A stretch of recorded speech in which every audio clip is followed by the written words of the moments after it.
Masuknya Jepang ke Indonesia dan penjajahan Jepang.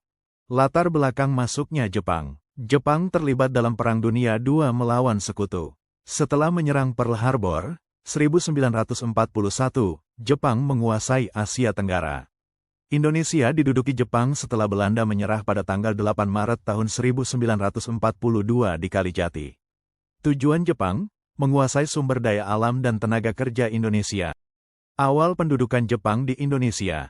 Jepang mendarat pertama kali di Tarakan, Kalimantan Timur pada tanggal 11 Januari tahun 1942. Disusul pendudukan di Balikpapan, Palembang, dan Jawa. Pemerintahan Hindia Belanda menyerah tanpa syarat di Kalijati. Jepang diterima sebagian rakyat karena propaganda, saudara tua Asia. Kebijakan pemerintahan Jepang. Bidang politik, membubarkan organisasi politik, menggantinya dengan organisasi buatan Jepang, Putra, Jawa Hokokai. Bidang ekonomi, eksploitasi ekonomi, hasil bumi disetor ke Jepang. Bidang sosial, Romusha, kerja paksa, Jugun Ianfu, dan penanaman doktrin Hako Ichiu. Dampak pendudukan Jepang, penderitaan rakyat akibat kerja paksa dan kekurangan pangan. Kebangkitan semangat nasionalisme melalui organisasi Jepang. Pendidikan diarahkan untuk mendukung kepentingan Jepang. Persiapan kemerdekaan melalui BPUPKI dan PPKI. 1. Tonarigumi, Tanarigumi. Kebijakan, sistem organisasi masyarakat tingkat rukun tetangga, 10-20 keluarga, untuk mengontrol rakyat, memata-matai, dan mengawasi kegiatan anti-Jepang.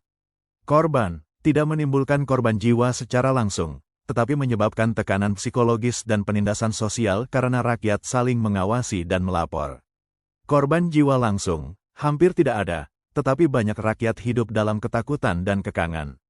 2. Romusha, kerja paksa, kebijakan, tenaga kerja paksa untuk proyek Jepang seperti jalur kereta, lapangan udara, dan jalan raya. Jumlah korban, diperkirakan lebih dari 4 juta orang Indonesia dijadikan Romusha. Dari jumlah itu, sekitar 2-2,5 juta orang meninggal dunia akibat kelaparan, penyakit, dan penyiksaan. Korban jiwa, tanda kurang lebih 2 juta orang. 3. Heiho, prajurit pembantu, kebijakan, pemuda Indonesia dijadikan pembantu tentara Jepang, bukan tentara resmi, ditempatkan di garis belakang atau bahkan pertempuran. Jumlah korban, sekitar 42.000 orang Indonesia direkrut sebagai Heiho. Banyak yang dikirim ke luar negeri, Burma, Filipina, dan Pasifik, dan ribuan tidak kembali karena gugur di medan perang. Korban jiwa, diperkirakan 10,000 sampai 15,000 orang. 4. Peta, pembela tanah air. Kebijakan, dibentuk oleh Jepang tahun 1943 untuk membantu pertahanan Asia Timur Raya, namun banyak anggotanya kelak berperan dalam perjuangan kemerdekaan. Jumlah korban, peta tidak mengalami korban sebanyak Romusha atau Heiho, namun ratusan prajurit gugur saat pemberontakan peta di Blitar, 1945, dan latihan keras. Korban jiwa, sekitar 200-500 orang. Menuju proklamasi kemerdekaan, BPUPKI dibentuk tanggal 29 April tahun 1945 untuk mempersiapkan kemerdekaan.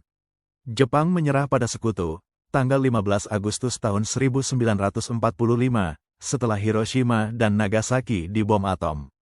Golongan muda mendesak proklamasi segera.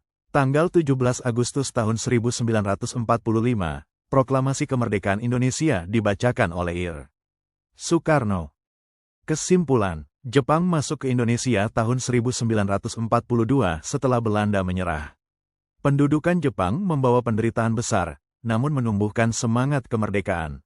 Melalui BPUPKI dan PPKI, Jepang tanpa sadar membuka jalan bagi kemerdekaan Indonesia tahun 1945.